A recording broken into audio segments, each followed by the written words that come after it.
It's hard to pinpoint the exact moment that Romeo and Juliet transforms from a comedy into a tragedy, but I think it happens with this specific shift in tone that effectively kills the festive impulse of the play.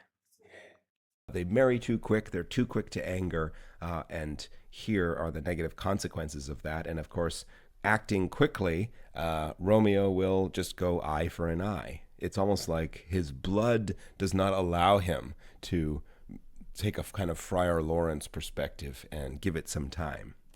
So immediately Romeo says, "Away to heaven, respective lenity and fire-eyed fury be my conduct now." Sounds a lot like Phèdre in Racine, who says, "Let's fuyons dans la nuit infernale. Let's fly into the night of hell. I don't care anymore.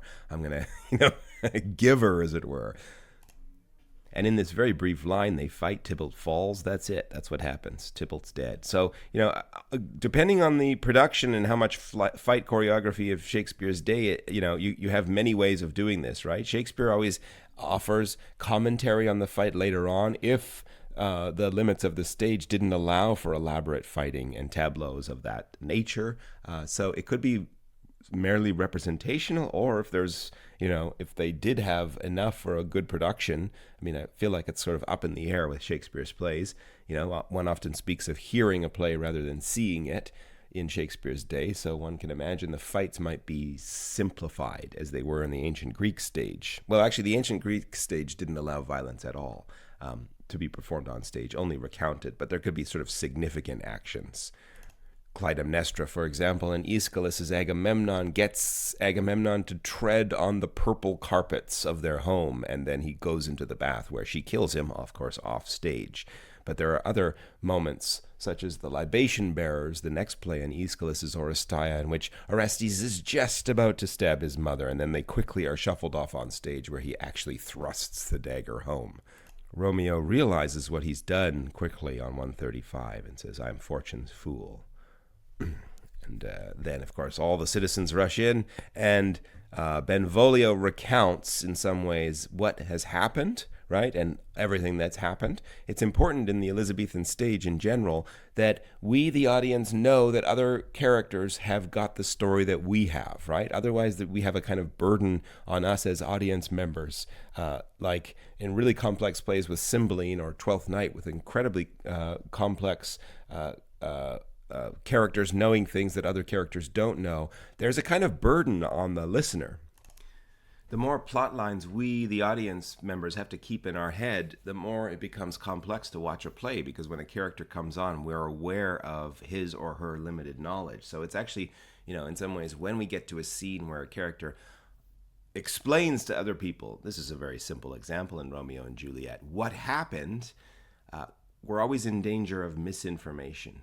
And when a character explains what happens and explains it well, in some ways the burden upon the audience member is released.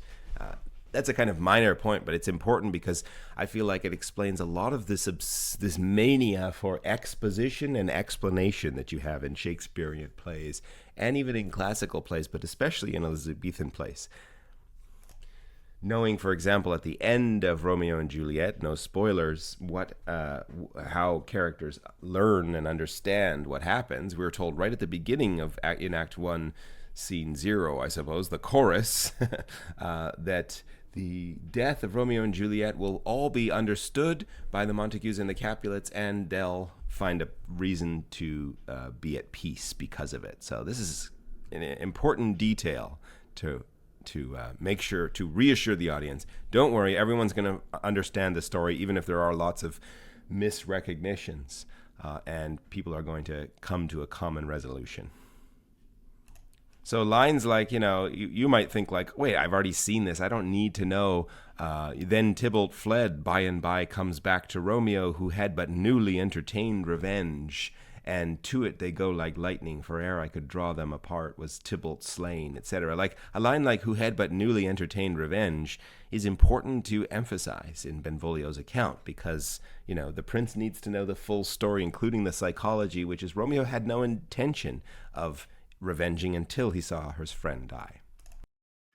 By the time the prince allows for leniency, the damage to the generic structure of the play is already done.